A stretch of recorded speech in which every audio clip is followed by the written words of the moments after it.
እናወጣና እንቀጥላለን ትምህርታችንን። ባለፈው እንዳልኳችሁ የዳንኤል መጽሐፍ አይ ቲንክ አንድ ነገር ይነገረናል ደግሞ እንደገና ይነገረናል አይነት ነገር ነው አጻጻፉ ማለት ነው። እና ሞር እንደው ነገር እንዲህ ባለፈው የተመረናል የሚመስል ግን የተማርነው ነገር በጣም ሞር እያጠነከረ የሚመጣ ነው የምንመለከተው ማለት ነው። ምዕራፍ 8 እናውጣና አብረን ከአንድ ቁጥር ጀምሮ በማንበብ እንጀምር። ንጉስ ብልጣሶር በነገሰ በ3ኛው ዓመት አስቀድሞ ከተገለጠልኝ ራእይ በኋላ እኔ ዳንኤል ሌላ ራእይ አየሁ። በራእዩም በኤላም አውራጃ በሱሳ ግንብ ራሴን አየሁት። በራእዩም በኡባል ወንዝ አጠገብ ነበርኩ። ዓይኔን አንስቼ ስመለከት እነሆ 2 ቀንዶች ያሉት አውራ በግ በወንዙ አጠገብ ቆሞ አየሁ። ቀንዶቹም ረጃጅሞች ነበሩ። ከቀንዶቹም አንዱ ከሌላው ይረዝማል፣ የበቀለው ግን ዘግይቶ ነበር። አውራ በጉም ወደ ምዕራብ፣ ወደ ሰሜንና ወደ ደቡብ በቀንዱ ሲጎሽም አየሁ። ምንም አይነት እንስሳ ሊቋቋመው አልቻለም፣ ከእጁም ሊያድን የሚችል አልነበረም። የፈለገውን ሁሉ አደረገ፣ ታላቅም ሆነ። ስለዚህም ነገር እያሰብኩ ሳለሁ በዓይኖቹ መካከል ትልቅ ቀንድ ያለው አውራ ፍየል መሬት ሳይነካ ምድርን ሁሉ እያቋረጠ በድንገት ከምዕራብ መጣ። በወንዙ አጠገብ ቆሞ ወዳየሁት ባለ 2 ቀንዶች አውራ በግ ተንደርድሮ መጣበት፣ በታላቅ ቁጣም መታው። እየወጋውና 2 ቀንዶቹን እየሰበረ በጭካኔ አውራውን በግ ሲጎዳ አየሁ። አውራ በጉም ሊቋቋም ጉልበት አልነበረው። ፍየሉ በምድር ላይ ጥሎ ረገጠው። አውራ በጉን ከፍየሉ እጅ ለማዳን የሚችል አልነበረም። ፍየሉም ታላቅ ሆነ፣ ነገር ግን በኃይሉ በበረታ ጊዜ ትልቁ ቀንዱ ተሰበረ። በቦታውም ወደ 4 የሰማይ ነፋሳት የሚያመለክቱ 4 ታላላቅ ቀንዶች በቀሉ ይላል። ጌታ ቢረዳን ምዕራፍ 8 ከ1 እስከ 8 ወይ እስከ 7 ዛሬ ጨርሳለሁ። እግዚአብሔር ቢፈቅድ ደግሞ የሚቀጥሉት በሚኖረን ሴሽን ደግሞ እንቀጥላለን ማለት ነው። 4 ራእዮች ነው ዳንኤል ያየው። በአጠቃላይ የመጀመሪያው ምዕራፍ 7 ላይ ነው ያየው። 4 አውሬዎች ተመልክቶ ነበረ። ቀጥሎ ደግሞ እስቲ ስለ አውሬዎችን ማን ነው የሚነግረኝ ሰው? 4ቱ ምዕራፍ 7 ያየናቸውን እሺ ምክረኝ። እሺ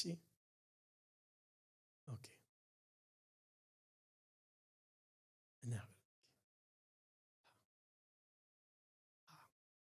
ያልታወቀ በቃ ሽልማት ወስደሃል። ያው እነኚህን 4 እንስሳዎች አይደል ምዕራፍ 7 ተመለከተ። ሁለተኛ ምዕራፍ 8 ነው የሚያየው። የበጉና የአውራው በግና የፍየሉ ነው የምንመለከተው ዛሬ። ሌላው 70 ሱባኤ ላይ በተመለከተ ራእይ አይቷል። እሱን በደንብ እንግዲህ 70 ሱባኤ ብለን ታስታውሳላችሁ። ነገር ነካክቼ ነበር። ዲቴል ነው የምንገባው ምዕራፍ 9 ስንገባ ማለት ነው። ሌላ በጤግሮስ ወንዝ ጋር ሆኜ ያየሁት ራእይ ብሎ የሚናገረው ከ10 እስከ 12 ላይ ያለ ራእይ ነው በአጠቃላይ የሚሆነው። ዳንኤል በተለይ ምዕራፍ 8 ጋር ስንመጣ ቢገርማችሁ ይሄን ራእይ ዛሬ ማሳያችሁን በተለይ ዛሬ ላይ አይደለም ሞር የሚገባ ኔክስት በሚኖረን ግን በጣም እየጠለቀ ስለሚመጣ ሐሳቡ ማለት ነው እንጂ የተለየ ነገር ማለት አይደለም። የተማርነው ግን ትንሽ እያጠበቅነው ስለምንመጣ በጣም ከባድ ራእይ ከማየቱ የተነሳ ያየው ነገር በጣም ከመጨነቁ የተነሳ አሞት ነበር። ምዕራፍ 8 ቁጥር 27 ይሁት እስቲ ምዕራፍ 8 ቁጥር 27 እኔ ዳንኤል አቅሜ ተሟጦ ነበር። ይሄን ካየው በኋላ ለብዙ ቀናት ታመምኩ፣ ተኛሁ። ከዚያም በኋላ ተነስቼ ወደ ንጉሱ ስራ ገባ ማለት ታመን ቀር የለ እንደዛ። ባየሁት ራእይ ተደናግጬ ነበር፣ ነገሩም አልገባኝም። እስከምን ደርሶ ነበር? ታሞ እስኪተኛ አድርሶት ነበር ይሄን ባየ ጊዜ። ምክንያቱም በጣም አስጨናቂ ነገር ስላየ ነው ማለት ነው። ምክንያቱ እሱ ብቻ ሳይሆን አስጨናቂም ብቻ ሳይሆን የነገሩንም ክብደት ስላየ፣ ሁለተኛ ደግሞ እያየም የሚያየውም ደግሞ ስለ እስራኤል ነው፣ ስለ ራሱ ህዝብ ነው እያየ ያለው። ስለዚህ የነገርን የእስራኤልን በኋላ እስራኤልን ሊያገኛት የሚችለው ነገርም ስለሆነ እያየ ያለው በጣም ተጨንቆ ነበር። እስኪታመም ደርሶ እንደነበር እንመለከታለን። ታስታውሱ እንደሆነ ዳንኤል የተጻፈበት ቋንቋዎች ብለን በሁለት እንደተጻፈ ተነጋግረን ነበረ። እዚች ጋር አሁን ሽፍት እናረጋለን ማለት ነው። ምን ማለት ነው? ምዕራፍ 1 ታስታውሱ እንደሆነ ከቁጥር 1 ጀምሮ እስከ ምዕራፍ 3 እስከ ምዕራፍ 2 ቁጥር 3 ላይ የነበረውን ነበር በዕብራይስጥ የጀመረው ሲጽፍ። ከዛ በአራማይክ ቁጥር ቀይሯል። ምዕራፍ 2 ቁጥር 4 ጀምሮ እስከ 7:28 በሙሉ እስከ 7 እስከ መጨረሻው ድረስ በአራማይክ ነው የተጻፈው። ለምን ብለናል? በጊዜው ቋንቋ እሱ ስለነበረና አብዛኛው ደግሞ የሚያነሳቸው ሐሳቦች የአሕዛብ ነገስታትን የሚነካ ስለሆነ ያንን በአራማይክ ነው የጻፈው። አሁን ተመልሶ ወደ ዕብራይስጥ ተመልሶ ይመጣል። የሚመጣበት ዋና ምክንያት አሁን ቀጥሎ ከዚህ በኋላ የምናየው እስራኤልስ ለሚለው ነገር መልስ ሊሰጥ ስለሆነ እስራኤል ደግሞ ሞር ዶሚናንት የሆነው ቋንቋ ይሄው ዕብራይስጥ ስለሆነ እንደሆነ መረዳት እንችላለን ማለት ነው።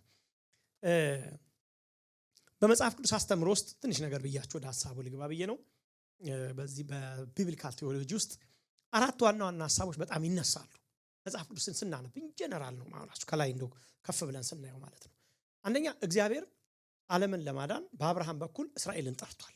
ትልቁ ሐሳብ ያለው እስራኤል ለዚህ አጀንዳ እስራኤል የሆነች የእግዚአብሔር ፌቨሬት ሀገር እንደሆነች የሚታሰብ ሮንግ ነው። እንደዛ አይደለም። እግዚአብሔር የሆነ ሰው መብቱ ነው። በእርግጥ ማንም ሰው ፌቨሬት ማድረጉ መብቱ ነው። ማንንም መምረጥ መብቱ ነው። እግዚአብሔር እሱን ተነጋግረን ግን እግዚአብሔር ያንን የመረጠበት ዋና ዓላማው ማለት ነው። ትልቁ ዓላማ ግን ዓለምን በእነርሱ የማዳን እንደሆነ ማወቅ አለብን። አብርሃምን እንኳን ሲጠራው ባንተ ምድርን አሕዛብ ይባረካሉ የሚል ስለሆነ እግዚአብሔር ለዓለምን የጠራው ብለናል። ግን የሚገርማችሁ ነገር እነሱ ለዛ ቃል አልታመኑም። በሮሜ መጽሐፍ እንደው ማስተምሮ ምንበል እግዚአብሔር ለተሰጣቸው ኦራክል ወይ ደግሞ ለቃሉ ለተሰጣቸው ቃል ይሄን ቃል ጠብቁት ተብሎ ለተሰጣቸው ቃል አልታመኑም ይለናል። ስለዚህ ለዛ ቃል ታማኞች አልነበሩ፣ ለኪዳኑ ታማኞች አልነበሩም። ስለዚህ የመጣውን ክርስቶስን በእናንተ ዘር በኩል ይመጣል ተብሎ የመጣውን ያህል ክራይስትን አልተቀበሉ፣ ሪጀክት አድርገውታል፣ ትተውታል። እግዚአብሔር በቃ ተዋ የሚል ጥያቄ ይነሳል። እነሱ ክርስቶስን ሪጀክት ሲያደርጉ እግዚአብሔር ምን አደረገ? እንደዛ ለነ ጳውሎስ ሲሰብኩና በመሞክራብ አይምቢ እሺ እንሄዳለና ወደሚሰሙን ወደ አሕዛብ። ስለዚህ እግዚአብሔር ምን አደረገ?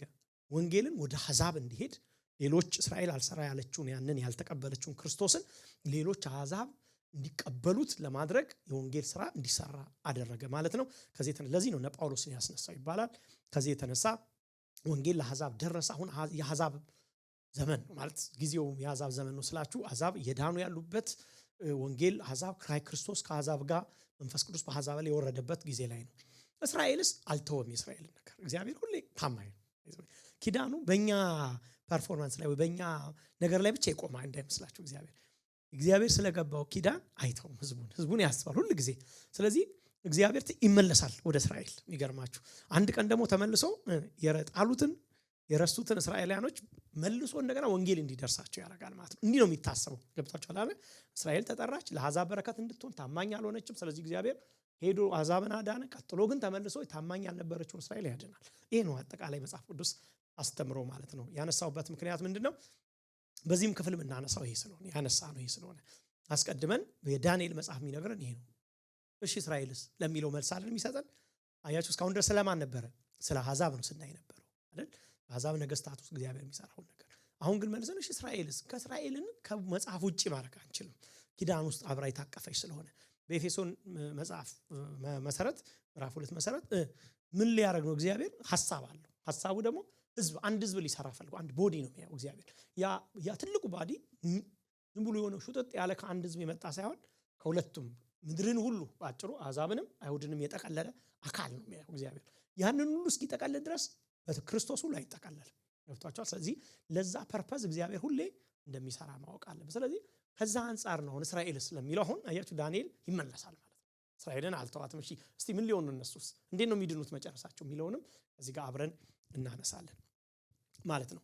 ከቁጥር 1 ጀምሮ ካየን ራእዩን ያየበት ጊዜ ይጽፍልናል። ሲጀምር መቼ ነው ያየው የሚለው ነገር ይጽፋል። መጀመሪያ ብልጣሶር በነገሰ በ3ኛው ዓመት ብሎ ይነግረናል። ማን ነው ብልጣሶር? ታስታውሳላችኋል? የባቢሎን የመጨረሻው ንጉስ አይደለም? እንደውም ከዌድ ጋር ነው አይደል የተማራችሁት? እየደነሰ የተገደለ ሰው ነገር አይደል? ፌሽታ አድርጎ እንደዚህ አይነት ሰው ብልጣሶር ናቡኒደስ ከሚባል ከሱ አባት ጋር አብሮ አንድነት የነገሰ ሰው ነው። ምክንያቱም ታሪክ የሚያውቀው ናቡኒደስ ነው ንጉስ የነበረው በሰዓቱ የመጨረሻው የባቢሎን ንጉስ ተብሎ የሚታሰበው። ብልጣሶር ከመጣ ለሚል ጥያቄ መልስ ሰጥተን ነበር። አብሮት የነገሰ ስለነበረ ልክ ከአባቱ ጋር ናቡኮዶነጾር ጋር ናቡከደነጾር ነግሰው እንደነበረ ይሄም አብሮ ነግሰው ነበረ ብለን አንስተናል። በዛ ዘመን ነው ይለናል። ግን መቼ ነው ይላል? እሱ በነገሰ በ3ኛው ዓመት ነው ይለናል ብሎ ነው የሚያነሳልን። ምዕራፍ 7 ላይ ወደ ኋላ ስትመለሱ ራእዩን ያየው የምዕራፍ 7ን ራእይ አንስቶ የሚመለከተው ብልጣሶር በነገሰ በመጀመሪያው ዓመት ሚል ነው የሚያነሳልን። ቁጥር ምዕራፍ 7 ቁጥር 1 እስቲ ባቢሎን ንጉስ በብልጣሶር በመጀመሪያው ዓመት ዳንኤል በአልጋው ላይ ህልምና ራሱን ራእይ አየለናል። አያችሁ እዛ ጋር ብልጣሶር በነገሰ በመጀመሪያው ዓመት ነው። አሁንስ ከሶስተኛው ዓመት። ስለዚህ በምዕራፍ 7 እና በምዕራፍ 8 መካከል ስንት ዓመት ልዩነት አለ? 2 ዓመት ጋፕ አለ ማለት ነው። 2 ዓመት ጋፕ እንጂ እንደ ወዲያው የሆነ ታሪክ አይደለም ማለት ነው። ስለዚህ እሱን መረዳት እንችላለን። ይሄንን የጊዜውን ቀመር ካሰላ ነው ብልጣሶር 14 ዓመት አካባቢ ነው የነገሰው በዛች አገር ማለት ነው። በቀጥታ መቼ ነው ብለን ካየን ከ553 እስከ 539 አካባቢ ነው ብልጣሶር የነገሰው። ስለዚህ ይሄ ምናልባት በ552 አካባቢ ሳይሆን አይቀርም ራእዩን ያየው የሚል ሐሳብ አለ። እንግዲህ ቀጥታ ቃል ሳይሆን ለጥናት ስለሚያመቸን ይሄ ነው ተብሎ ይታሰባል ማለት ነው። በዚህ ጊዜ ዳንኤል እየሸመገለ ነው። እድሜው ወደ 60 መጀመሪያዎቹ 60ዎች ላይ የሆነ ነው። እንደ ድሮ ወጣት አይደለም። ከባቢሎን ሲሄድ ጀግና ወጣት ምናምን የነበረው ሰው አይደለም። አሁን እድሜው እየሄደ ነው። እስራኤልም መጀመሪያ ላይ ወደ ተገዛ ከሄደችበት ምድር ለነጻነቷ እየተቃረበች ነው። አሁን እንመለከታለን ወደፊት የ70 ዓመት ሊፈጸም እየተቃረበ እየመጣ ነው። አሁን ጊዜው እየተቃረበ ነው የመጣው። ዳንኤል ኋላ ላይ ወደፊት እናዋለን 70 ዓመት ሊፈጸም ነው ብሎ አስቦ እስራኤል ከተጋዛን 70 ዓመት ሞላን ብሎ ወደ ጸሎት ሁሉ ሲገባ እንመለከታለን። ስለዚህ ዳንኤል አሁን እያረጀ ነው ያለው። እንደውም አንዳንድ እንትኖች ሳይ ብዙ በቃ ኤክስፒሪየንስ አድርጓል አይደል? የሰላ ነገር ነው አሁን የሚያየው። ክሊር የሆነ ነገር ነው ሲመለከት ምናየው ማለት ነው። ስለዚህ የዳንኤል መጽሐፍ እንዲሁ ዝም ብለን ራእዮቹን ካየናቸው በቅደም ተከተል አይደሉም ማለት ነው አይደለም መጽሐፉ የተጻፈው ለምትሉ አሁን እዚህ ጋር ምዕራፍ 8 ላይ ያለ ነው። ቀጥሎ የምናነሳው ብልጣሶር በሞተ በሶስተኛው ዓመት ከሆነ ያለ ነው። ወደዛ ጭራሽ ወደ ኋላ ነው የሚወስደን ማለት ነው። ስለዚህ ታሪኩ ወደ ኋላ ሄደን ካየነው የተፈጸመው ምዕራፍ 5 እና 6 መካከል ነው ማለት ወደ ኋላ ከሄድን ምዕራፍ 5 እና 6 መካከል የተፈጸመ ታሪክ ነው ማለት ያየው ራእዩ ማለት ነው። ታሪኩ የተፈጸመው ሳይሆን ራእዩን ያየው በዚያ ጊዜ ነው ማለት ነው። አሁን ይሄ ራእይ ሲመለከት ራእይ ነው። ወደፊት ገና የሚሆን አይደል? ያየው ራእይ ነው። አሁን የሚያየው ራእይ ከባቢሎን እልፈት በኋላ ስለሆነ ከዚህ በኋላ ባቢሎን ከእንትኑ ትወጣለች። አሁን ከጨዋታ ውጭ ነች። አሁን ከዚህ በኋላ ባቢሎን አትነሳም። ለምንድን ነው? አሁን ያየው ራእይ ብልጣሶር በነገሰ ብልጣሶር የመጨረሻው የባቢሎን ንጉስ ነው ብያቸዋለሁ። እሱ በነገሰው 3ኛው ዓመት ነው። 14 ዓመት ነግሷል። ከዛ በኋላ ምናልባት 10 ዓመት አካባቢ ነግሷል። ከ10 ዓመት በኋላ ገና ሊመጣ ስላለው መንግስት ነው ከዛ ነው ጀምሮ ነው የሚያየው። ስለዚህ ካሁን በኋላ ባቢሎን ምንለው ነገር እየቀነስን እንመጣለን። አሁን ወደ ሌሎቹ እያተኮረን የምንመጣው ማለት ነው። ራእዩን ሲመለከት የት እንደነበረም ነግሮናል። ምዕራፍ ቁጥር 2 ላይ በኤላ አውራጃ በሱሳ ግንብ ነው። ሁለት ሐሳብ አለ። አንዳንድ መጽሐፍ አንዳንድ እንትኖች ትርጉሞች ራሴን አየሁት ይላል እና በራእይ ሆኖ ራሱን እንዳየ ልክ በህልማችን ራሳችንን አሜሪካ እንደምናይ ወይም ኢትዮጵያን አይታችሁ አተቆራሰ እንደዛ እንደምናይ አይነት ራሴን እንትኖኛ አየሁት እንደምንል ነው አንዱ ሐሳብ። ሌላው ግን ኢምፐርሰን እዛ ነበረ እዛ ሆኖ ነው ያየው ይሉዋሉ። ግን ሞር የምንስማማበት ነገር በራእይ እንደሆነ እግዚአብሔር በራእይ ወስዶት ነው ወደዛ ቦታ ላይ የወሰደው። ዳንኤል ባይዘው ይሄንን ታይም እዚህ ጊዜ ላይ ይሄን ራእይ ሲመለከት በጣም የሚገርማችሁ ራእዩን የሚያይበት ቦታ ራሱ እግዚአብሔር በዓላማ ነው ያሳየው። ይሄንን ቦታውን ራሱ ያሳየበት ምክንያት አለ። የት ነበር ይላል? በሱሳ ግንብ። ሱሳን የሚያስታውሰዋል? ሱሳ ግንብ ሲባል ምንድነው ትዝ የሚላችሁ? አስቴር መጽሐፍ አይደለ? ትዝ አይላችሁ? አማ የሸረበው ሽረባ ከሱሳ ግንብ ያሉ አይሁድ ሁሉ እንዲገደሉ አዋጅ የወጣበት ከዛ በኋላ ፈረስ ሄደበት ከዛ የሱሳ ግንብ። ስለዚህ አሁን ታሪኩ ይያዝ መጽሐፍ ቅዱስ አይገርማችሁም? ታሪክን ስታዩ እንትን ይልናል፣ ኮኔክት ያደርግልናል። ለብቻው ሰፓሬት የሆነ ታሪክ አይደለም መጽሐፍ ቅዱስ ታውቃላችሁ። ቅደም ተከተልም ስለሆነ ታሪክ ከታሪክ ጋር የሚያያዝ ነገር እውነተኛም ስለሆነ ማለት ሱሳ ግንብ ኤላም አውራጃ በኡባል ወንዝ። ምናልባት ሚዲያ ላይ ያለ እንትኑን የፓወርፖይንቱን ታረጉልኝና አንዳንድ እንትኖች ላይ ካሉ አሳያቸዋለሁ።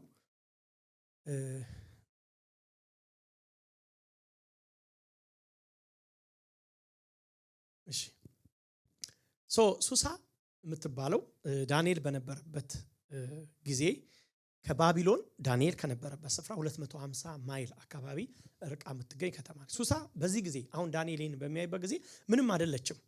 ጀስት አንድ ቦታ ነች የነበረችው። በኋላ ነው አይ ቲንክ ሌላ መሰለኝ ኦሬዲ ያረኩታል እዛ ላይ መጨረሻ ላይ ያለው በኋላ ነው ሱሳ ራሱ እንትን የሆነችው ምንድነው የምትሉት ወደ ፒክቸሩ ስትመጣ የምታዩት በኋላ ነው ቆይታ ማለት ነው። ይሄ አይደለም እሺ ሐሳባቸው ምንድነው ያልኩ በኋላ ነው ቆይታ በታሪክ ሱሳ የምትባለው ሀገር ራሱ ስትመጣ ምን እንመለከተው ማለት ነው። አሁን ግን በዚህ ወቅት ላይ ምንም የምትታወቅ ከተማ አልነበረችም። እግዚአብሔር ገና ከ10 ዓመት በኋላ ሌላ መንግስት መጥቶ የሚመጣው መንግስት ማን ነው? ከባቢሎን በኋላ የመጣው ፋርስና ሜዶን አይደል የመጡት መተው ዋና ከተማቸው ሊያረጓት ገና ያለችን ከተማ አሁን እኮ ገና ነች ያለችን ከተማ ወሰደው እግዚአብሔር። ለምን? እግዚአብሔር ምን ያውቅ ነበር? ገና መንግስት እንደሚቀየር ከ10 ዓመት ምናምን በኋላ ሌላ መንግስት እንደሚመጣ ፋርስና ሜዶን ይሄንም ያክል የባቢሎን መንግስት እንደሚወድቅ ከወደቀ በኋላ ደግሞ ዋና ከተማውን ደግሞ ሱሳ እንደሚያደርግ ስለሚያውቅ በመንፈስ ወይ ደግሞ እንትን በራእይ እዛ ወሰደው። ታድሞ 10 years ወደፊት ማለት ነው ይዞት ሄዶ ሲያሳየው ነው የምትመለከቱት ማለት ነው። ሱሳ በታሪክ በጣም የታወቀች ቦታ ነች። ዋና ከተማ፣ የፖለቲካል ከተማ እሱ ብቻ ሳይሆን በታሪክም ደግሞ ትልልቅ ግኝቶች የተገኙባት ምናልባት ምዕራፍ 1 ከማጥናታችን በፊት በተለይ ወደ ባክግራውንድ በነበርንበት ጊዜ ላይ አንድ ያነሳነው ነገር ነበረ። ኮድ ኦፍ ሐሙራቢ አይደለ? የሐሙራቢ ኮድ የሚባለው ህጎች ይሄ ስለ ህግ ስለ ምግባር ስለ ምናምን የሚያነሳ ህግ አለ። አሁን አይ ቲንክ በአንዳንድ ታሪክ የምትማሩት እሱ የተገኘበት አሁን እስካሁን ድረስ የምትታወቅ ከተማ ነች ማለት ነው።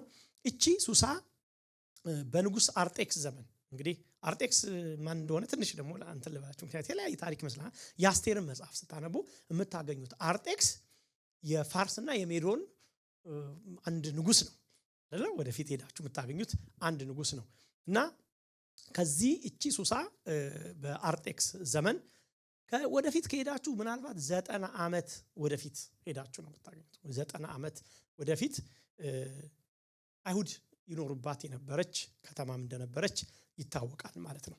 በመንፈስ ዳንኤልን ወደፊት ከሄዳችሁ በደንብ 90 ዓመት ነው የወሰደው ብለን ማሰብ እንችላለን። 10 ዓመት እንትን መንግስት መለወጫውን ብቻ ሳይሆን ገና የፋርስና የሜዶን መንግስት ወደ ስንት ዓመት ነበር የቆየው ያለው? ወደ 200 ዓመት አልቆየም? ታስታውሳላችሁ? አንስተናል እኮ ከፋርስና ሜዶን 200 ምናምን ዓመት ገዝቷል አይደል? እነኛን ሁሉ ዘመን ወደፊት አይቶ እግዚአብሔር በመንፈስ ሲያሳየው እንመለከታለን ማለት ነው። ስለዚህ እዚች ጋር ሆኜ ነው ይሄው እዛች ጋር በኤላም አውራጃውን አያችሁታል። በኤላም አውራጃ እኔ እኮ ይገርመኛል በእውነት ለምን መሰላችሁ እዚህ ላይ ያስቀምጥኩላችሁ። እግዚአብሔር ገና ያልተፈጸመ ታሪክ ያልመጣ መንግስት አይቶ እቺን ትንሽዬ ገና ማንም የማያውቃትን ትንሽዬ ከተማ አሳይቶት እዚች ጋር ወሰደው። ለምን መሰላችሁ ወሰደው? በጣም ብዙ ታሪክ ሊፈጸም ነው እዚች ጋር ወደፊት። ስለዚህ ቦታው ላይ ወሰደው ማለት ነው፣ ትራንስፖርት አድርጎ አያችሁ። ከዛ ሲወሰደው ደግሞ ምንድነው የሚባለው ስሙ አውራጃው? ኤላም አውራጃ። ገና ከዝንት ዓመት የሚሆን ቦታ እግዚአብሔር ምን ያውቅ ነበር ማለት ነው? አውራጃውን ያውቀዋል፣ ከተማውን ያውቀዋል፣ ወረዳውን፣ ቀበሌውን ሁሉ ያውቀዋል ማለት ነው። ምንም ይሆንበት ገና ንጉስ ሌላ መንግስት መጥቶ የሚያቋቁመውን ዋና ከተማ የሚያደርገውን ትልልቅ ነገሮች የሚፈጸሙበትን ኤሪያ ያውቀዋል። ኢቭን እሱ ብቻ አይደለም የነበረበትን ባህር በኡባል ወንዝ አካባቢ እሱን ሁሉ ነው የሚያነሳል። ማን ነው እዛች ጋር የወሰደው? ሰውየው በራሱ እኮ አይደለም፣ እግዚአብሔር ወስዶ እዚች ጋር ቁጭ አድርጎ። ለምን? የሚቀጥለው መንግስት እዚች ጋር አካባቢ ላይ ብዙ ታሪክ ስለሚሰራና በአካል ላሳያለው እግዚአብሔር በመንፈስ ወሰደው ማለት ነው። ዕውቀቱ ነው የሚገርመኝ። እኔ እግዚአብሔር ዕውቀት ገና ከብዙ ዓመት በኋላ ሊሆን ያየውን ነገር ሲያሳየው እንመለከታለን። ምንድን ነው ያየው? ራእይ ወደ እንትኑ እንግባ፣ ምክንያቱም ያው ባክግራውንድ ብዙም ካሁን በፊት አይተናል። ያየው ምንድነው? ቁጥር 3 ላይ 2 ቀንዶች ያሉት አውራ በግ ወንዙ አጠገብ ቆሞ አየው ይለናል። ካሁን በፊት የተረጎመው አተረጓጉም አሁን ዳንኤል በጣም እየገባን ስለመጣ ትርጓሜው ቀለል እያለ ይመስለኛል። አሁን ደግሞ ራእይ ወደፊት ስንማ በደንብ ሞር እየገባን ይመጣል። መንግስታትን እያነሳን ሁለት የሚል ነገር ስናነሳ ምንድነው ትዝ ይላችሁ? ሁለት መንግስት፣ ጥምር መንግስት አይደለ? ትዝ ይለናል ሁልጊዜ። ምክንያቱም ለምሳሌ ወደ ኋላ እንመልከት። ለምሳሌ ናቡከደነጾር ያየው የሁለት ክንዶች አይደለ? ያየው የነሐስ ክንዶች የብር አይደል? የብር ክንዶች ነው ያየው። እነሱ ሁለት መሆናቸው ፋርስና ሜዶን እንደሆኑ ተነጋግረናል። ከዛ በላይ ሊያይ አልቻለም። በኋላ ግን እግዚአብሔር መገለጡን በደንብ ሰፋ አረገውና የሚቀጥለው ደግሞ ስንመለከት ድብ ነው ያየው ምዕራፍ 7 ላይ። ድቡ ግን ዝም ብሎ አይነት አይደለም። በአንድ በኩል ያጋደለ አንድ በኩል የሚለው ሁለት ሳይድ እንዳለው አሳየንና በአንድ በኩል ግን የኃይል ሚዛን የነበረው ድብ እንደሆነ ተነገረ ማለት ነው። ዳንኤል ደግሞ ምን አየ? ናቡከደነጾር ካየው በላይ ሰፋ አረገና ይሄኛው ሁለት ጥምር መንግስት ናቸው አንድ የሚነግሱት። ግን አንደኛው ከአንዱ በጣም ብርቱ እንደሚሆን ተመለከተ። አሁንም እዚህ ጋር ሁለት የሚለው ሐሳብ ይነሳ። ሁለት ቀንዶች ያሉት አውራ በግ ሲል ቀጥታ የሚመጣል ምን ማለት ነው? ሁለቱ ቀንዶች ያሉት አውራ በግ ቀጥሎ ከባቢሎን በኋላ ምክንያቱም አሁን በባቢሎን ላይ አይደል ቆሞ ያለው የባቢሎን የመጨረሻው ንጉስ ዘመን ነው እያየ ያለው በኋላ የሚመጡትን መንግስት ወይም ደግሞ የፋርስና የሜዶንን መንግስት የሚወክል አውራ በግ አሳየው ማለት ነው። በደንብ ተከታተሉ።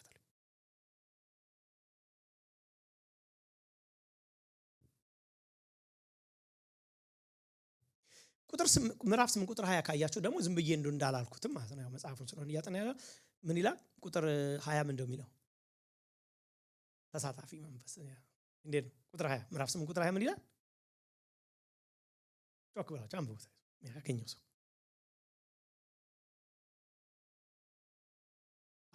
ስለዚህ መልአኩ ምን ብሎለታል? አሁን የሚተረጎመው በመልአክ አማካኝነት ነው። እና መልአኩ ምን ይለዋል? ያየው ይሄ አውራ በግ የፋርስና የሜዶንን መንግስት ያመለክታል ብሎታል። ስለዚህ ይሄ ትክክል ነው ማለት ነው። ዝም ብለን ገምተን ሁለት ቀንድ ስላለው ብቻ ሳይሆን መልአኩም የነገረው ይሄንን ነው። ልክ ነው እየነገረው ያለው ይሄ አውራ በግ ማለት የፋርስና የሜዶን መንግስት ነው ለሚለው ለምንድን ነው ይሄን ያየው የሚል ጥያቄዎች ይነሳሉ። ለምን ከምን ተነስቶ ነው? ለምሳሌ ያኔ ወርቁን ነሐሱን ምናምን ስናይ ታስታውሳላችሁ አንስተን ነበር። ለምሳሌ ባቢሎን የወርቅ ሀገር የወርቅ ምድር ነበረች። እንደውም አንዳንድ ጎብኚዎች ከ100 ዓመት በኋላ ሁሉ የሄዱ የዌስተርን ጎብኚዎች ምድሪቱን የወርቅ ምድር ሁሉ ብለው ሰይመዋታል።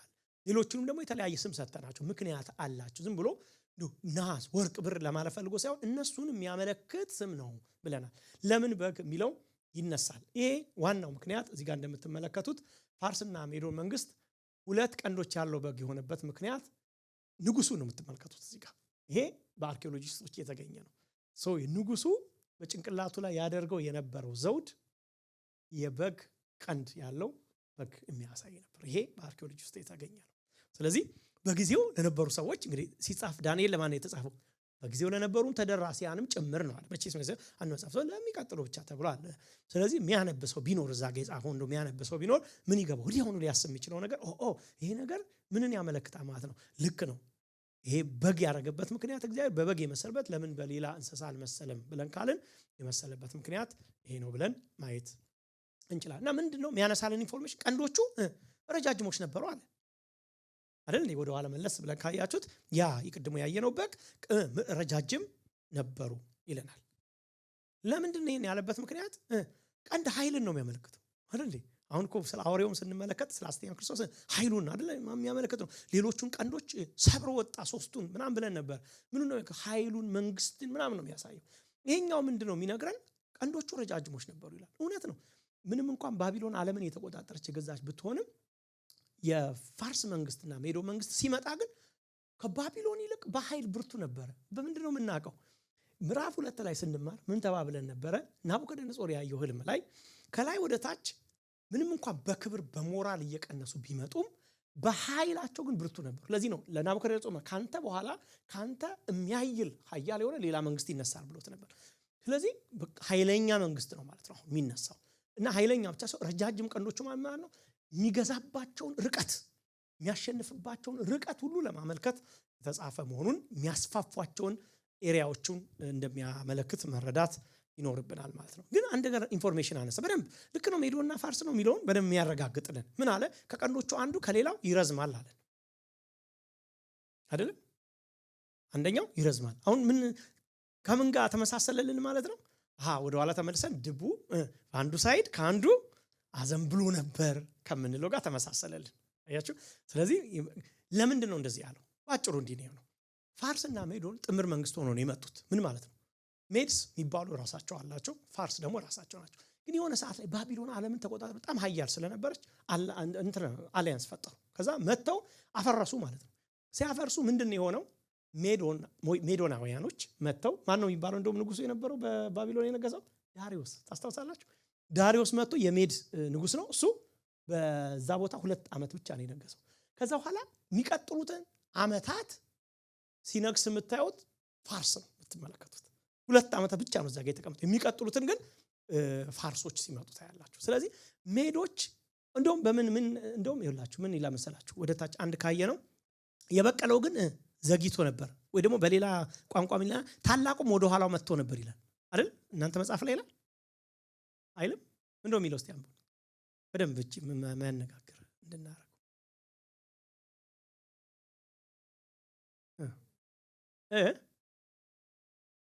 የበቀለው ግን ዘግይቶ ነበር ይላል። ምን ማለቱ ነው? ባጭሩ ሁለቱም አንድ ላይ ቢመጡ አንደኛው ረጅሙ ወይ ኃይለኛው ማን ነው? ፋርሶች ናቸው። ግን እነሱ አልነበሩ መጀመሪያ ንግስና ያዙት። አብረው አሸነፉና ንግስና ቀድሞ ያዘው ማን ነው? አጭሩ ቀንድ ነው ያዘው። ማን? ሜዶናውያን ነበሩ 2 ዓመት የነገሱት። ያኛው ኃይለኛው ከአንዱ ይረዝማል አለ። ማን ማለት ነው? ፋርሶች ጠንካሮች ናቸው። ግን የበቀለው ግን ወደ ኃይል የመጡት ግን 2 ዓመት ዘግይተዋል። ይሁንት እንድታዩ ለመሰራቸው አሁን የምነግራችሁ የኛ አምላክ እንዴት ነው ዲቴል ገባችሁ? እንዴት ይሄ እንግዲህ አሁን ታሪክ የሚነግረን ነው። ዳንኤል ይሄን ሲያይ ታሪኩ አልተፈጸመም ወዳጆቼ፣ ወይ አልሆነም ገና።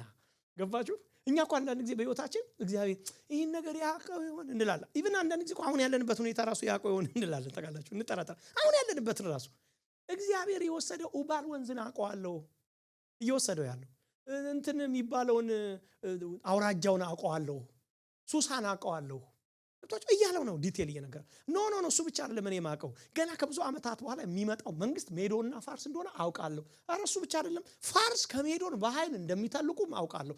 ግን በኃይል ያነሰው ግን መጀመሪያ እንደሚነክስ አውቃለሁ። በኋላ ግን እነሱ ወደ ኋላ አድርገው ማለት ተጣሉ ማለት ሳይሆን ይዋጣሉ። እነኛ በጣም ዶሚናንት ስለሆኑ ይዋጥና ፋርሶች በጣም አይለው እስካሁን ድረስ እኮ ፋርስ አለ ምንለው እንደዛ አለ ፐርሺያ ተብሎ ነው የሚጠራ።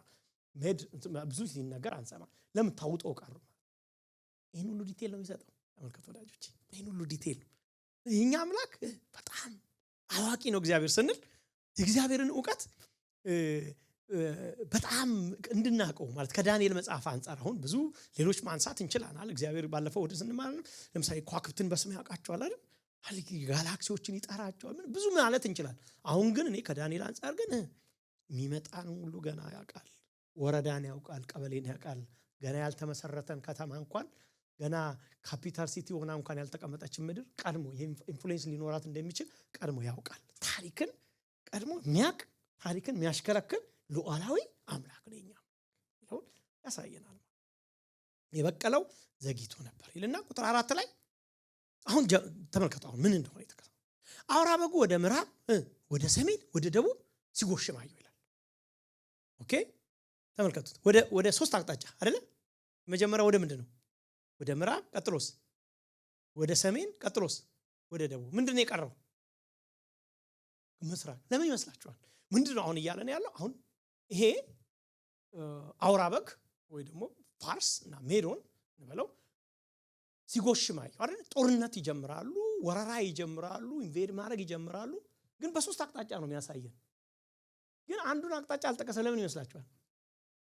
ስለመጡ የተነሱበት እነሱ ወደ ሚድል ኢስት ወደ ኢስት ነው የተነሱት እነሱ። ስለዚህ የመጣበትን አቅጣጫ ያውቃል ማለት ነው። ኢቭን ከየት አቅጣጫ እንደሚመጣም ያውቃል ማለት ነው። ተመልከቱ። ከዛስ በኋላ ይሄን ለማመልከት 3 አቅጣጫዎች ነው። ወደ ሰሜን፣ ወደ ደቡብ፣ ወደ ምዕራብ ጎሽም ጀመር፣ ያስፋፋ ጀመር ግዛቱን አለ። ተመልከቱ። ይሄንን 3 አቅጣጫ ስንመለከት ግን አንድ ነገር ትዝ እንዲላችሁ ደግሞ ፈልጋለሁ። አሁን ዲቴል ወደ ባለፈውን እያጸናን ነው ምን ሄደው ፋርስና ሜዶን የምትመሰለው በድብ ነበር። ባለፈው አይተናል አይደል? ድቡ ግን በአፉ ላይ ምን ይዞ ነበር ብለናል? 3 አጥንቶች ይዞ ነበር ብለናል። እነኛ አጥንቶች ባቢሎንን፣ ሊዲያ የሚባለውን ያለውን ግሪክ ብንባለው ችግር የለውም የሚባለው ቀጥሎ ደግሞ ግብፅን የሚያመለክት ነው ብለን ነበር። አንድ እዚህ ጋር ፓወርፖይንት ወደፊት አድርገን እንየው። ቀጥታ የምትመለከቱት ይሄንን ተመልከቱት። ይኸውላችሁ አሁን የፐርሺያን ኢምፓየር የሚለው የፋርስ ከዚህ ነው የመጣው። አሁን ትንሽ ለማስመር የሞከርኩት እዚህ ጋር ቪዲዮ ወደ እኔ ባይሆን ችግር የለውም። ሰው የሞከርኩት ከዚህ ስለሆነ አያችሁ ከኢስት ነው የመጣው። ከዛስ በኋላ ወደዚህ ይኸውላችሁ ይሄ ሊዲያ ምንለው አካባቢ ሊዲያ የሚባለው በኋላ ላይ መቄዶንያ አይደል? እነ ቆሮንቶስ እነ ምናምን ነበሩ። ከዛስ በኋላ ግሪክ ተብሎ የተሰየመው ማለት ነው። ከዛ በኋላ እዚህ ጋር ደግሞ ባቢሎን ተመልከቱ ወደዚህ፣ ከዛስ ወደ ግብፅ። አሁን ወደዚህ ሲያጠቃ ነው የምትመለከቱት። እዚህ ግን አልነካም ማለት ለምን? እሱ ራሱ የተነሳው ከዚህ። አሁን ዳንኤል የሚያው ከብዙ ዓመት በፊት ነው። ይሄን የሚያው ዲቴል ነው እየተመለከተ ያለው። ተመልከቱ። ሲጎሽም አየሁ።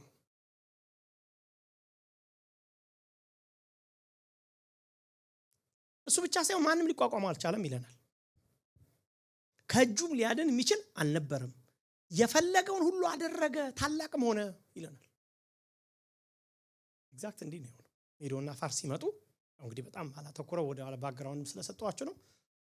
ናቡከደነጾር እንዳየው በኃይል ይበረቱ ነበሩ። እውነት አንደኛ ለምንድነው ኃይላቸው ብርቱ የሆነ? ጥምር አንድነትም ስለነበራቸው ነበሩ። ባቢሎን ትልቅ ኢምፓየር ነው የጊዜው፣ ግን አሸንፈዋቸዋል። እንዳያችሁት በዛ ብልጣሶር አኔ ቴቄል ፋሬስ ተብሎ ከተነገረ በኋላ ቅዱስ ሜድስ ናቸው የመጡት ቀጥታ። በቃ አንዳንዶች እየጠጣ ነው እየደነሰን የገደሉት ምንም ሊሆን ይችላል። ግን እውነትም እንደተባለው ኃያሎችን እግዚአብሔር አመጣ እንደገና የሚወርሱ ማለት ነው። ግዛታቸውን በፈለጉት ነው በቃን እስኪሉ አስፋፍተዋል ይባላል። ታሪክ የሚነግረን ይሄ ነው። ማለት ምን አስቡ መሰላችሁ? ይሄ ብዙ ነው እንዴ ልንል እንችላለን። የጊዜውን ዓለም ነው እንድታስቡ ፈልገው። የጊዜውን ዓለም ተቆጣጥረው እንደነበረ ግን ማወቅ አለብን ማለት ነው። ማንም ከእጃቸው ሊያስጥላቸው አልቻለም። እውነት ነው። ብልጣሶርንም እስኪገድሉ ደርሰዋል። አራቱ አቅጣጫ ግዛታቸው አስፋፍተዋል። ከኢስት ተነሱ፣ ዌስት ሄደዋል፣ ኖርዝ ሄደዋል፣ ሳውዝ ሄደዋል እስከ ግብጽ። እኛ ኢትዮጵያ ሊደርሱ ትንሽ ሲቀራቸው መድኃኒዓለም ያዘልን። ያው እንግዲህ ያን ኢትዮጵያ የሚለው ራሱ ሰፊ ስለነበር እንግዲህ እኛንም ይዘውናል በሚል ካልተስማማን ማለት ነው። ገባችሁ? በዚህ ሌቭል ነው ማለት ነው። ይሄ ነው። በዚህ መካከል ግን አንድ ራእይ ያያል። ቁጥር 5 ላይ ይሄን እያሰብኩኝ እያለ ይላል፣ ይሄንን እያሰብኩኝ እያለ ሌላ ራእይ አየሁ ይላል። ምንድነው እያለ ነው? ገና ነው፣ ገና መልሶ አልመጣለትም። አሁን እኛ ፊያቫርስ ነው ምናምን ሄደው ነው አልኳችሁ። እሱ ግን ገና አያውቅም። ራእዩን እያየ ነው እያለ እንደገና ሌላ ራእይ አምጥቶ ፊቱ አሳለፈለት። አሁን ደግሞ የሚያየው ትልቅ ቀንድ ያለው አውራ ፍየል አየ። ቁጥር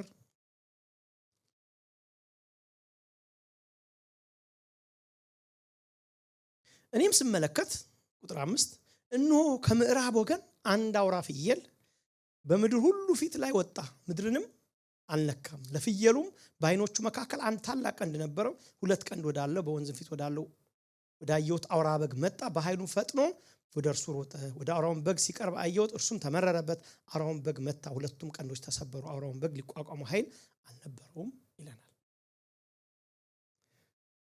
ቀጥሎ የሚነግረን ምዕራፍ 8 ቁጥር 21 ላይ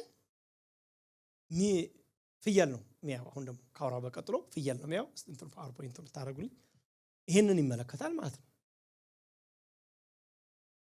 በዓይኖቹ መካከል ቀንድ የነበረው ጸጉራም ፍየል ነው ይላል ነበር ይለናል። ማን ነው ብሎ እያሰበ እያለ ያው እዚህ ጋር አላወቀም፣ ግን ወደ ታች ሄደን መልሱን ስናገኘው ቁጥር 21 ላይ ምን ይለናል? ጸጉራሙ ፍየል የግሪክ ንጉስ ሲሆን ወይ ግሪክ፣ በዓይኖቹ መካከል ያለው ትልቁ ቀንድ የመጀመሪያው ንጉስ ነው። ማን ሊሆን ይችላል? ማን? ኤግዛንደር ዘ ግሬት።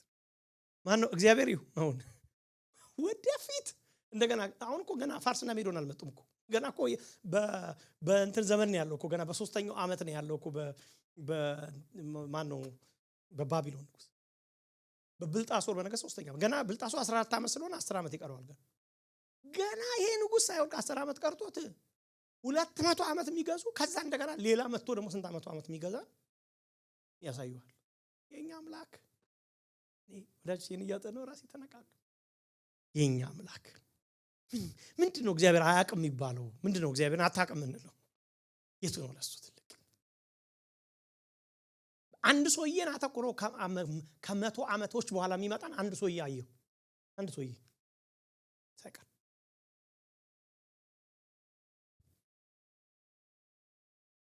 አሌክሳንደር ዘ ግሬት በታሪክ ከ200 ዓመት በኋላ ይሄን ራእይ ካየ ከ208 ዓመት በኋላ ነው የመጣው። በቀጥታ ካየ ነው ማለት ነው። ይሄ ሰው በደንብ ስለሱ የተወሰነ ሐሳብ ስለሰጣችሁ አልደግምም። ከሕፃንነቱ ጀምሮ ትልልቅ የሚሊተሪ እንትኖችን ስልቶችን የተማረ ሰው ነው ብለናል። ኢቭን አርስቶትል የተባለ የእንትን ምንድነው የፈላስፋ ስር በጣም በፊት ይታወቁ የነበሩ እንደ ዲቴላውን አልጋው እንግዲህ ይታወቁ የነበሩ ስፓርታ ምናምን ተብሎ የሚጠሩ የጦር ስልቶች እነሱ ይዋጉባቸው ያሸንፉባቸው የነበሩ የጦር ስልቶችን ሁሉ ሳይቀር ቁጭ ብሎ አስተምሮት ነበር ይባላል። አባቱ አንድ ቀን ይባላል ጠርቶት ልጁን ጠርቶት በጣም ዋይ ስለነበር ከልጅነቱ ጀምሮ ጦረኛ እንዲሆን አባቱ በጣም ስለሰራበት ምን ብሎታ ይባላል ፊልጶስ ይባላል አባቱ የመቄዶንያ ቅድም ያሳየዋችሁ አካባቢ ላይ የሚገዛ ንጉስ ነበር የመቄዶንያው ንጉስ ነው ባሎ ፊልጶስ ጠርቶት ምን ይሏል ልጄ አንተ በጣም ትልቅ ሰው ነህ አለው አንተ ግሪክ ላንተ መቄዶንያ ላንተ አይበቃ ሂድና ላንተ የሚሆን ዓለም ፈልግ ብሎታል ይባላል ጠርቶት በቃ ማለት ሂድና ግዛ በቃ ዓለምን አንተ እቺ እንግዲህ ንጉስ ሆኖ አንድ ሰው ሲያወርሳችሁ እንተ መስገናል እንዴ ከወረሳችሁ ራሱ ያንን ያቱም እሱም ሌላ እዳ ስለሆነ መውረስም እኮ ከባድ እሱ ግን እቻት በቃ ሂድና ወርስ ብሎ ስለነበረ ከዛ ጀምሮ ህልሙ ዓለምን ቆጣጣራለሁ የሚል ህልም ይዞ ነው ያደገው እንደዚህ አይነት ሰው እንደውም እንግሊዘኛ ላይ ፕሮሚነንት ሆርን አይደል ብሎ ነው የሚጠራው እንደዚህ አይነት በቃ በጣም ብርቱ የሆነ ቀንድ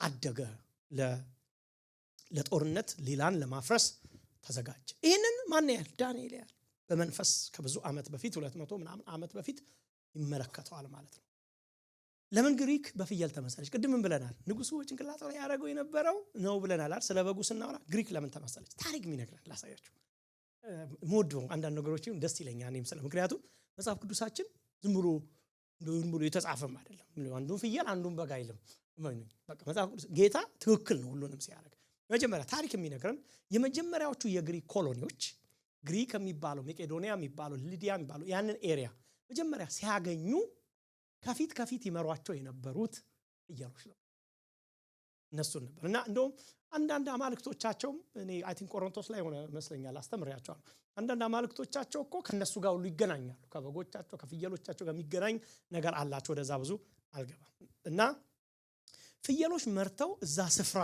ስላደረሷቸው የከተማቸውን ራሱ ምናልባት በትክክል ፕሮናውንስ ካረኩት ኤጂ ወይ ደግሞ የፍየል ከተማ የሚል ስም ሰጥተውት እንደነበረ እንደውም መጽሐፍ ቅዱስ ላይ ወደ እዛ አካባቢ ላይ ካያችሁ አንድ ባህር አለ ወይ ምን ነበር አንድ ባህር ኤጂያን ሲ የሚባል ታስታውሳላችሁ እሱ ባህር አለ ከመቄዶንያ አካባቢ ኤጂያን ሲ የሚለው ራሱ የፍየል ከተማ ከሚል የተነሳ ሲሆን ኤጂያን ሲ የሚለውን የሰጡትም እነሱ ናቸው ይባላል ስለዚህ መቄዶንያን ካሰባችሁ ፍየል አለ እዛ ፍየል ከታሪካቸው ጋር የተገናኘ ነገር አለ ወጥቷል አሁን እዚህ ሀገር ከአሜሪካ ታሪክ ጋር የሚገናኝ ነገር አለ አይደል ምንድነው ታርኪ አሁን ዝም ብሎ ታርኪ ዝም ብሎ እንዴ እነኚህ ሰዎች ለምን በሬ አይበሉም አንልም ታርኪ የሆነ ሂስትሪ አለው እንደነገሩኝ ማለት ልክ እንደዛ ማለት ለኛ ደግሞ ፍየል ሂስትሪ አለው የመጀመሪያ ኮሎኒ ዛች ምድር ላይ ከፊት ቀድሞ የነበረው ፍየል አውራ ፍየል ጠጉራም ፍየል ኢቭን ጠጉራም ያለበት እንኳን አንዳንድ ኤክስፕላኔሽን የሚሰጡ ሰዎች አሉት እሱን እንተው እንኳን ብንል ነው እንጂ ኢቭን ከቦታው ከተለያየ ከኢንቫይሮንመንት አንፃር ራሱ የሚያነሱት ነገር ስላለ እና ምን ይሄ ሰው የአሌክሳንደር ዘግሬት አባት ፊልጶስ የተባለው ሰው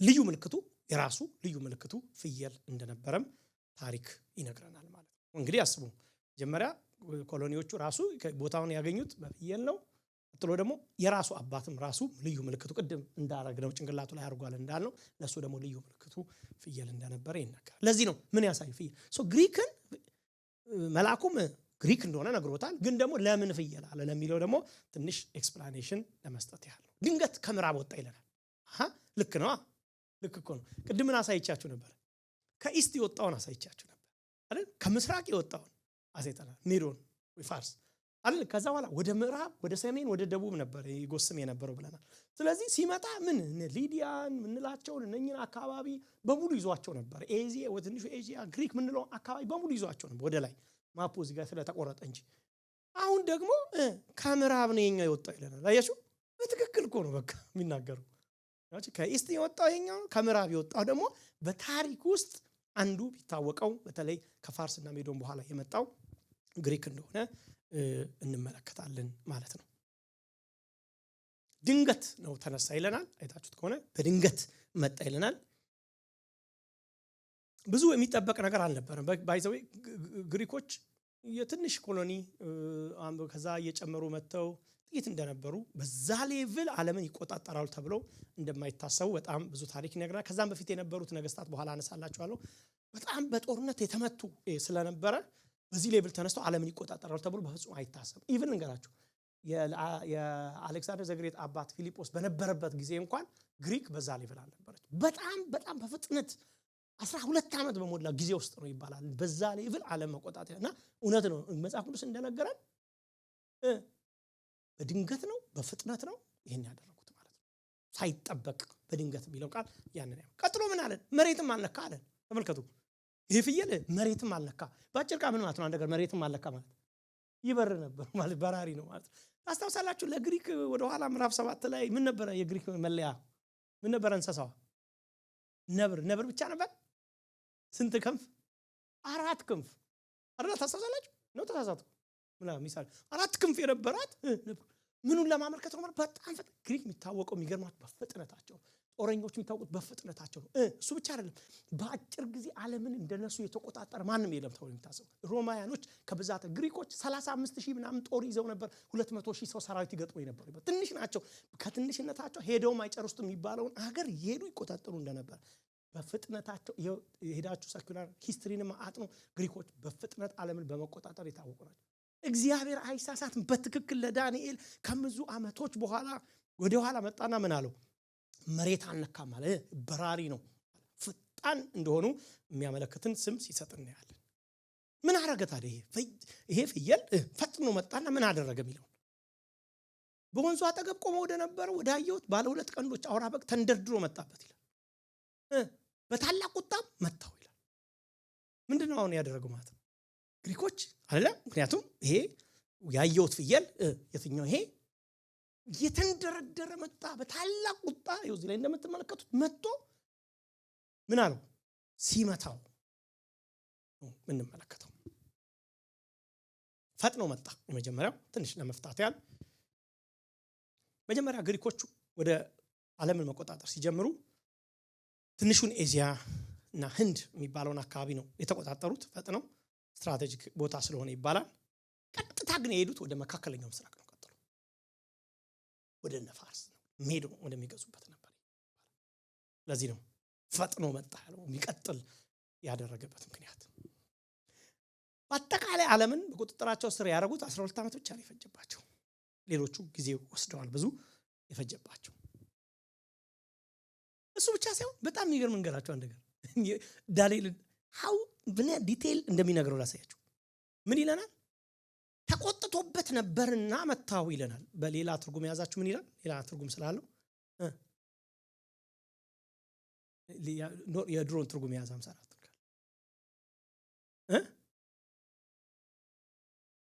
ተመረረበት ሚላል አላ እንግሊዝኛው ምንድነው የሚለው?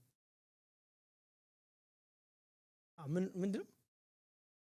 ተማሮ ነበረ። አንዳንድ ትርጉሞች በቃል ይዘው የሚሉ አንዳንድ ትርጉሞች አግኝቻለሁ። በቀጥታ ምንድነው ትርጉሙ?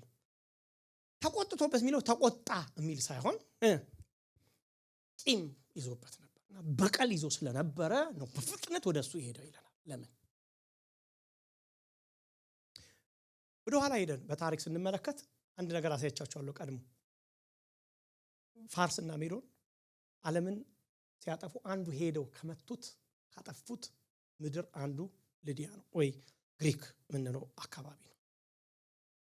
በጣም ሌሎች ታሪኮች ዝም ብዬ ትንሽ ነገር ለማየት ሞክር በጣም ከባድ እንትን ነው ያ ጥፋቶችን አድርሰዋል። ኢቭን አቴና ምናምን የሚባሉትን በሰዓቱን ትንሽ ተቋቋሙ የነበሩ ከተማዎች ራሱ ሳይቀር ድምጥማጣቸውን አጥፍተው እንደነበረ ይታወቃል። በ480 ቢሲ አካባቢ እንደውም አቴና የአቴና መቃጠል ወይ ልክ ሮም ተቃጠለች እንለዋለን። ሮም እንትና በማን ነው ሮምን አቃጥሎ ማን ነበር? ሮም ተቃጠለች። ይሄን ግን ያደረገው ክርስቲያን ነው እንዳለው የሮም መቃጠል በኔሮ እንደምናስታውስ የአቴና መቃጠል ሊታሰብ የነበረው ከፋርስና ሜዶን ጋር ተብሎ ይታሰባል። እነሱ ያኔ በመጡ ጊዜ ነው ተቃጠለች ግሪክን አቃጠሏት አይነት ስሜት ነበረ ይባላል። ንጉሱ ፊሊጶስ የተባለው የአሌክሳንደር ዘግሬት አባት ቆሮንቶስ ምንድነው እዛው አካባቢ ነው አይደል? አይተሰላያችሁት ነው። ቆሮንቶስ በሚባለው አንድ ክፍለ ጦር አቋቁሞ ነበር። የቆሮንቶስ ክፍለ ጦር የሚል አቋቁሞ ነበር ይባላል። ሲያቋቁም ያቋቋመውን ስም ልጁን በዚያ ክፍለ ጦር ውስጥ መሪ አድርጎት ነበርና የተቋቋመበት ዋና ዓላማ ፋርሶችን ማፍረስ የሚል ነበር ይላል ታሪክ ሲነግረን። እንግዲህ አስቡ ማን ነው የአሌክሳንደር ዘግሬት አባት? ለምን እሱ ደግሞ ወደ ኋላ አፍርሶናል፣ አቃጥሎናል፣ ከተማችንን ህዝባችንን ጨርሷል፣ ልጆቻችን ገሏል የሚል ስለ ቂም ይዞ ስለነበረ እሱን አስቡ። አባትየው ይሄን ቂም ይዞ ነው ልጁን ደግሞ ሲያዘጋጀው ነበር። ምን ብሎታል? ሂድና ከዚህ አንተ መቄዶንያ አበቃም ዓለምን ሂድና ውረስ ብሎታል። ስለዚህ አሌክሳንደር ዘ ግሬት ጥልቅ የሆነ ቂም እና ጥላቻ ውስጡ ይዞ እንዳደገ ታሪክ ይነግራል። ተመረረበት፣ በቀል ይዞ እንደነበረ ማለት ነው።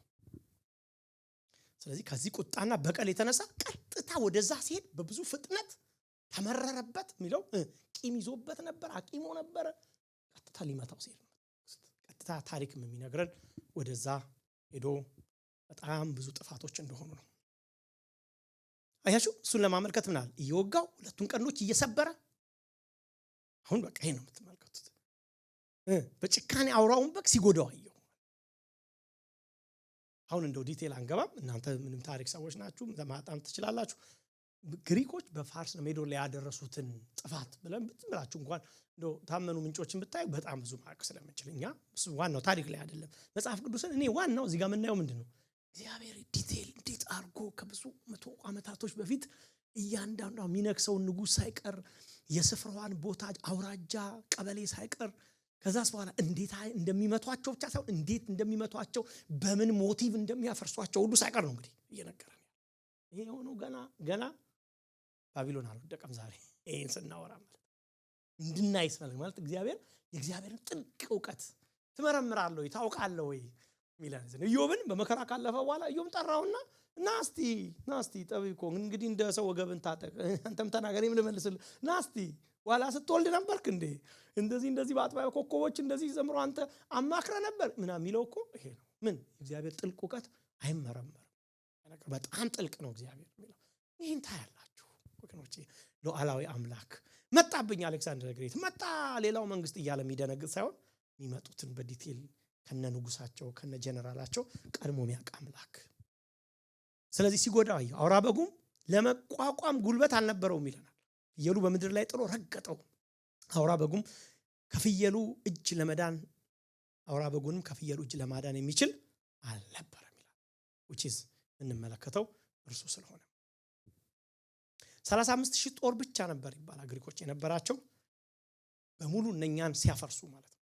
መረማመጃ አርጓቸው ነበር ይላል። እና ታሪኮችን ሲሄዱ በ35000 ጦር አሸንፈዋቸው ግብጽን ሄደው ተቆጣጠሩ። ግብጽን መተው ሲመለሱ እንደገና ደግሞ የተወሰነ ጦር ሲመጣ እሱንም እየፈጩ እንዲህ ነበር መረማመጃ እስከሚያርጓቸው ድረስ በትንሽ ጦር ነበር የወደቀው። ለምን በዳንኤል ምዕራፍ 2 መሰረት እንተዋላ በኃይል የበረታ እንደተባለ ከነሱ ይልቅ ትንሽ ቢሆኑም ብርቱዎች ነበሩ። ብርቱ መሪ ነበር ከፊታቸው ይዋጋ የነበረው። ከዛስ ፍየሉ ታላቅ ሆነ አለ። ማን? ግሪክ ታላቅ ሆነ። አሁን እውነት ነው ግዛታቸው ምን ሆነ? ሰፋ። ዓለምን ተቆጣጠሩ። እንደውም ይገርማችሁ ታላቅነታቸው እኮ ይሄው እስከ ዛሬ እኛ እንኳን ስናስተም በግሪኩ እንላለን። አሁን አንዳንድ ሰው በግሪኩ ሲራሱ የተማረ አይመስላችሁ? በጣም እኮ ኢንፍሉዌንስ ስላለ እኮ ነው። በጣም ዓለምን በካልቸርና በቋንቋ በጣም ኢንፍሉዌንስ በረታ።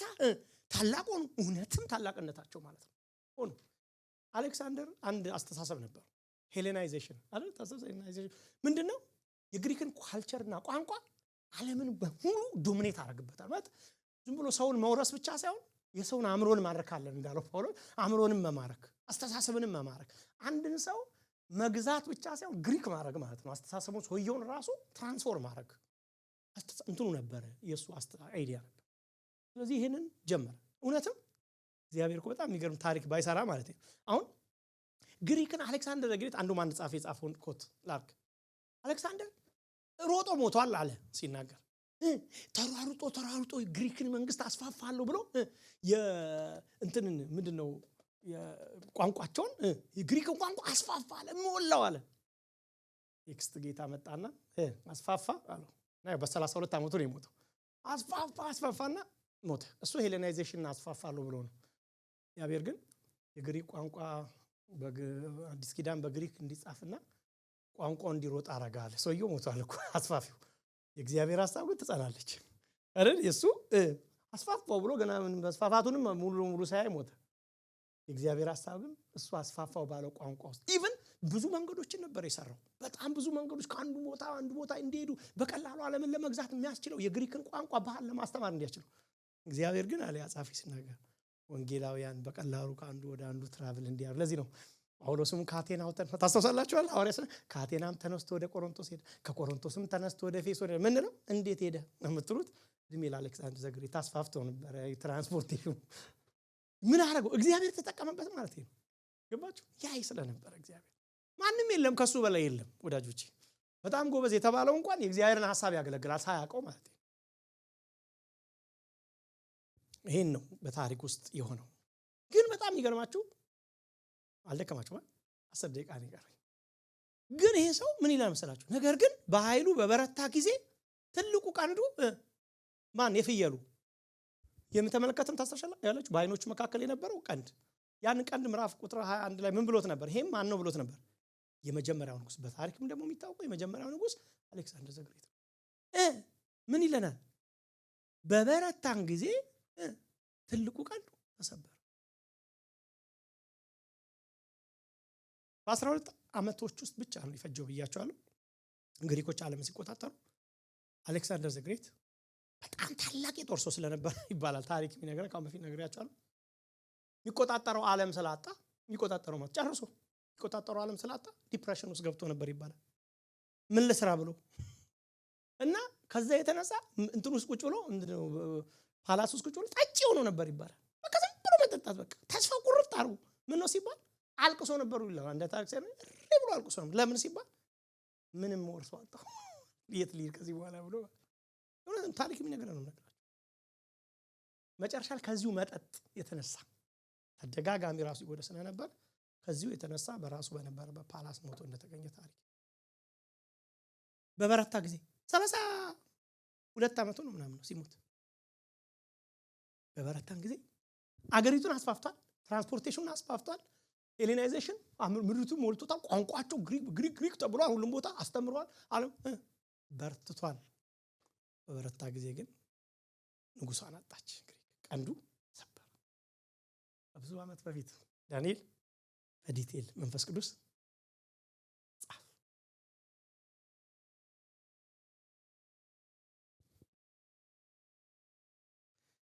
በጣም የሚገርማን ታሪክ ልንገራችሁ ያነበብኩት። አሌክሳንደር ዘግሬት ከመሞቱ በፊት ያው ዓለምን ለቆ መቆጣጠር ሲሄድ ግብጽ ሄዶ ነበር አይደል? ግብጽ እንግዲህ ስትሄዱ እግረ መንገድ አለ ታስተሳላሽ። ናቡከደነጾር ወደ ታች ሄዶ ሲመለስ ነው እንትና ይሁዳን ያያት ብለናል። እና ሲመለስ እግረ መንገዱን ጎራ ብሎ ነበር ይባላል እንትን ኢየሩሳሌም። እና ጎራ ብሎ ያው ለማጥፋት ማለት ጎራ ብሎ ማለት ሊሰግድ አይደለም። እና ሲሄድ መጀመሪያ ያገኘው አንድ ቄስ ነበረው፣ ካህን ነበር ይባላል። እና ያ ካህን አግኝቶት እንደዚህ አሳየው ይባላል። የዳንኤልን መጽሐፍ ይሄንን አሳየው። ይኸውልህ ካንተ በፊት ቀድሞ ከብዙ ምዕተ ዓመታቶች በፊት ለአንተ የተጻፈ ቃል ብሎ ቀንዱ ማን እንደሆነ እንደሚበረታ ከዛ ፊት የሚነሳውን ፍየል በሙሉ አስረድቶት ነበር ይባላል። በዚያ ጊዜ አሌክሳንደር መሬት ላይ ወድቆ እግዚአብሔርን ወርሺፕ አድርጎ ነበር ይባላል። እንግዲህ አልጸናም እንጂ ይሄ በታሪክ በጣም የሚታወቅ ነገር ነው ማለት ነው። እና ከዚህ የተነሳ በአሌክሳንደር ዘግሬት ጊዜ ኢየሩሳሌም አልጠፋች። ከዚህ የተነሳ ከተማይቱን ሳያጠፋ ወደ ቦታው ተመለሰ። ለራሱም ተነግሮታል ማለት ተነግሮለታል።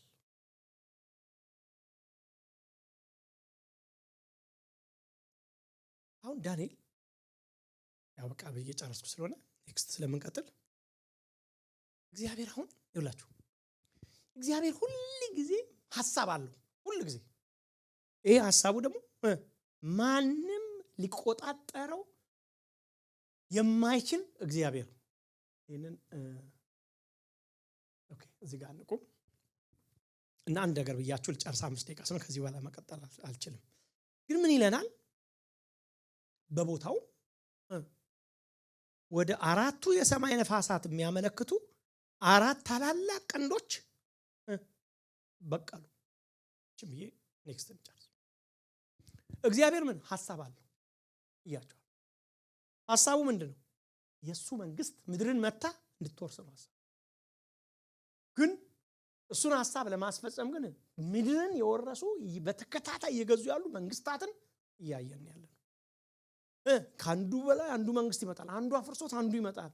እግዚአብሔር ለዳንኤል ዲቴል ትንሿን ሐሳብ እንኳን ሳይቀር ሰውየውን ጠቅሶ አሳየው። አሁን እግዚአብሔር ይሄ ሰውዬ ማን ነው ምናምን የሚለውን ለማሳየት አይደለም። አሁን እኔም ብንዘለውም ምን ችግር የለውም። ይሄን ታሪክ ዝም ብሎ አጥኑትም ብል ምክንያት ስላለኝ ነው በደንብ በዲቴል ያስተማርኩት። ዋት ነው ዋት ኔክስት የሚለውን እንዳዘጋጃችሁን አልጨርስ። ምን ይለናል? አሌክሳንደር ዘግሬት በ32 ዓመቱ ምን ሆነ? ሞተ። በበረታም ጊዜ ቀንዱ ተሰበረ። ምን ሆነ? ከዛ በኋላ በቦታው ይላል ወደ አራቱ የሰማይ ነፋሳት የሚያመለክቱ አራት ታላላቅ ቀንዶች በቀሉ ይላል። እዛ ፓወርፖይንት ላይ ወደፊት አንድ እናርገና አላሳያችሁ። አንድ ይሄን ተመልከቱ። ቅድም ፍየሉ አይደል ያየነው ግሪክ መንግስት ነው ብለናል። ከዛስ ከሱ ሞተ። ኦኬ ሶ ምንድነው ኔክስት የቀጠለው? ኔክስት የቀጠለው ግሪክ ለአራት ነው የተከፈለችው። መጽሐፍ ቅዱስ በዲቴል ምን አለ? አራቱ የሰማይ ነፋሳት የሚለው ምን ማለት ነው? በኋላ ግሪኮች እስቲ ወደፊት አንድ ብናረገው ፓወርፖይንቱን እንመለከተው። ለአራት አቅጣጫ ተከፈለች ማለት ምን ማለት ነው? የሱ መንግስት ፈረሰና አንደኛ፣ ሁለተኛ፣ ሶስተኛ፣ አራተኛ የሱን ግዛት ወይ የሱን መንግስት አራት ጀነራሎች ተቀራመቱት። በበረታ ጊዜ ቀንዱ ተሰበረ። ከዛስ በኋላ በቦታው ወደ አራቱ ነፋሳት የሚያመለክቱ አራት ቀንዶች አያችኋቸዋል። እውነትም ወደ አራቱ ነፋሳት ያለውን ልክ የሚያመለክቱ አራት ቀንዶች በቀሉ ይላል። እነዚህ ሰዎች ምኖች ናቸው? ጀነራሎች ናቸው። እሱ ከመሞቱ በፊት አንድ ነገር ተጠይቆ ነበር ይባላል። አሌክሳንደር አንተ እንግዲህ ልትሞት ነው፣ መንግስትን ማን ይሰደው ሲባል ደሞሪ የበረታ ይወስደዋል ብሎ ነበር። እውነትም እነኚህ በርትቶ አራቱን ተቀራመቱ ወሰዱት ማለት ነው። ሶ ኔክስት ምንድነው የምናየው? ይልጨርስ። በጣም የሚገርማችሁ እግዚአብሔር ለዳንኤል ይህን ሁሉ ታሪክ እየተረተረለት ያለው ግሪክ ለእግዚአብሔር የሆነ ነገር ሆነ፣ ሮም ለእግዚአብሔር ሆነ አይደል። እግዚአብሔር የሱ ፐርፐስ የሱ ሁሉ ጊዜ ዓላማው አጀንዳው ከመለኮታዊ ኢንድ ታይም ወይ ከመለኮት ሐሳብ አንፃር እሺ ምን ሊሆን ነው የሚለውን ለመግለጥ ነው። ከዚህ የጀመረው ቀስ እያለ ጀመረ። እዚህ ጋር ተከፈለ ለሁለት። አንዱን አይታችኋል። አራት ማዕዘን ያረኩበት ጥያቄ ምልክት ያረኩበት ከነኚህ ሰዎች መካከል ጀነራል ሴሉከስ ከሚባለው ከዚህ ነምበር 1 ላይ ከምናየው ውስጥ ከአራቱ ቀንዶች መካከል አንዱን ግዛት ከያዘ ውስጥ አንድ መንግስት ሌላ ይወጣል ማለት። ይሄ መንግስት ምንድነው የሚሆነው? ኔክስት በደንብ አሳያችኋለሁ። እስካሁን ድረስ ኢየሩሳሌም ሰላም ነች ብያችኋለሁ። አይሁድ ምንም አልነካቸው። ከአይሁድ አንፃር ምን ይሆናል የሚለውን አላሳያችሁ ነበር። አልነካቸውም። አሌክሳንደር ብያቸው ሴዶ ያካህን አሳየው በሰላም ተመለሰ። ልክ እነኚህ ጀነራሎች ከተከፋፈሉ በኋላ ግሪክ ነች እቺ ግሪክ ለአራት ተከፈለች ብላችሁ ሰዱት። እሺ ይሄ ግን ጀነራል ሴሉከስ የተባለው ሰው ግን ከሱ ዘር ውስጥ የሚወጣ አንድ ሰው ወደ ኢየሩሳሌም መጥቶ ምን አይነት ከባድ መከራ እስራኤል ላይ ኢየሩሳሌም ላይ የመጣው መከራ አሳያችኋለሁ። ኔክስት የተነሳው በዚህ አሁን መንግስቱ ለአራት ተከፈለ። ከዛ በኋላ ቀጥሎ አንድ ቁጥር ከነርሱም ቀንዶች መካከል ይላል ቁጥር 9 አናየውም ዝም ብዬ እንደው ጥሩ ነው ማንጠልጠሉ ብዬ ነው። ቁጥር 9 ከነዚህም ቀንዶች መካከል በአንዱ ላይ አንድ ሌላ ትንሽ ቀንድ በቀለ፣ ወደ ደቡብ ወደ ምስራቅ ወደ መልካሚቱ ምድር በኃይል አደገ ይላል። ማነች መልካሚቱ ምድር ሚላት? ኢየሩሳሌም። ከነኚህ መካከል አንዱ ወጥጥ ብሎ ወጣ። አሁን እግዚአብሔር ስለ ሌሎቹ ቀንዶች አያገባውም። ከዚህ በኋላ ማናነሳም እነሱ። አንዱ ግን ወጣ። በጣም ወዴት አተኮራውን? ወደ ኢየሩሳሌም። ቀጥታ ጀነራል ሴሉከስ የተባለው ሰው ቀጥታ ታርጌቱን ኢየሩሳሌም ነው። ከዛ በኋላ ኢየሩሳሌም ያለፈችበትን አይሁድ ያለፉበትን መከራ አሳያቸዋለሁ። ጥሩ ነገር ሆኖ አይደለም እንደዚህ ማወራችሁ። ለምንድን ነው የሚጠቅመን ካላችሁ በጣም ከባድ የሆነ መከራ ነው ያለፉት። ከዚህ ውስጥ የሚወጣ የመቃቢያን ፔሪድ ምንድነው? መጽሐፍ መቃቢያን የተጻፈበት ታይም ማለት ነው። ትንሽ ከመቃቢያን መጽሐፍ ነካ እናደርጋለን። ማለት መቃብያንን አዘ ሂስትሪ ማለት ነው። ሂስትሪ ቡክ ነገር እንጠቀም። ምክንያቱም የእግዚአብሔር እስትንፋስ እንደሌለው እርግጠኛ፣ ምክንያቱም ከሌሎቹ መጽሐፍ ቅዱስ ጋር የሚጻረስ ስለሆነ አባቶች አይተው ይሄኛው በባይብል ውስጥ አይገባም ያሉት። ግን አዘ ሂስቶሪካል ቡክ ታሪክን አዘ ሂስቶሪካል ቡክ ግን አንዳንድ ታሪክ ከዛ ተወሰነ ወስደን አሳያቸዋለሁ። ዋናው ግን ምንድነው ጄኔራል ሴሉከስ ሄዶ እዛ ምድር ላይ ምን አይነት ከባድ ጥፋት እንዳጠፋ ነገራቸው። ዲቴል እናየዋለን። ምንድነው ያደረገው የሚለውን ሳይቀር መቅደስ ውስጥ ገብቷል። ኤክስቴንቱን ልንገራችሁ፣ ባለፈው ብያቸዋለሁ። መቅደስ ውስጥ ሰው ደፍሯል ማለት ደግሞ ሰክሬድ የሆነ ቦታ ይሄ ነው አይደል? ሰው እንትን ነው አይደል? በግ እንኳን ንጹህ በግ እየታየ አይደል ተገላብጦ የሚታረደው፣ አሳማ አርዷል። ዳሳማ ደም አፍስሷል። መቅደሱ ከባድ የሆነ መከራ አምጥቶባቸው ነበር። አሁን እሱ አይደለም። ምን ብለን ነበር ታስታውሱ እንደሆነ? ቆይ አንቲክራይስት ይባለው ሲመጣ በአይሁድ ላይ ሊያመጣ የሚችለው መከራ ምን ይሆን? ጌታ ኢየሱስ ክርስቶስ ማለት የጥፋት ርኩሰት በተቀደሰው ቦታ ተቀምጦ ስታዩ አንባቢው ያስተውል። ወዮ ለዛ ቀን። በክረምት ከሆነ እንዳይሆን ብቻ ጸልዩ እንጂ ከተማ ያለ ወደ ተራሮች ይሽሽ፣ እርጉዞች ለሚያጠቡ ወዮላቸዋል። የመከራውን ብዛት መቼ? በእነኛ 3 ዓመት ተኩል አይደል? እነሱን ለማሳየት እግዚአብሔር ያንን የመከራውን ምንነት ለማሳየት ምን እናደርግ መሰላችሁ? አንድ ሳምፕል ሰውዬን አስነሳ። ያ አንቲክራይስት ሲመጣ የሚያመጣውን መከራ የሚመስል መከራ አይሁድን የሚያሳልፍ በከክርስቶስ ልደት ከ189 ምናምን ዓመት እስከ 200 ዓመት ወዲህ ጊዜያቶች ውስጥ የተነሳ አንድ ሰው ያደረገውን ጉድ ነው የምናየው። እሱ ምናችን ነው? ሬፈረንሳችን ነው። ይኸውላችሁ ኢየሩሳሌም ላይ ይሄ ሰውዬ እንዲህ አይደለ ያደረገው? ይሄንን የሚመስል ከዚህ የበለጠ የተጋነነ ነገር ያኛው ያደርጋል። ተመሳሳይ ናቸው ባህሪያቸው፣ ምናቸው፣ ዲሴፕሽናቸው ምናምን። እሱን እናያለን። አያችሁ እግዚአብሔር እንደሆነ አሁን ለዳን የሚገልጥለት እያሾጠጠው መጣ ማለት ነው ሐሳቡን። አሁን የግሪክ ጉዳይ አይደለም እግዚአብሔር ግን ኦኬ አይሁድስ ነው ጥያቄው። እንዴት ሊሆኑ ነው ለሚለው እነሱ እንግዲህ ከፊት የሚጠብቃቸው ላሳይ፣ አንቲክራይስት ይመጣል ብለናል። ኦኬ ምን አይነት የሆነ መከራቸው ይኸው ላሳይ። እንግዲህ ግሪክ መጣች። ከዛ ይሄ የግሪክ ንጉስ በረታ ጊዜ ሞተ። ከሱ 4 ተከፈሉ። ከነሱ አንደኛው ወደ ኢየሩሳሌም መጣ። እሺ እዛ መጥቶ ምን አደረገ? እሱ ነው ማለት ተያያዘላችሁ። ሐሳቤ ተያያዘላችሁ።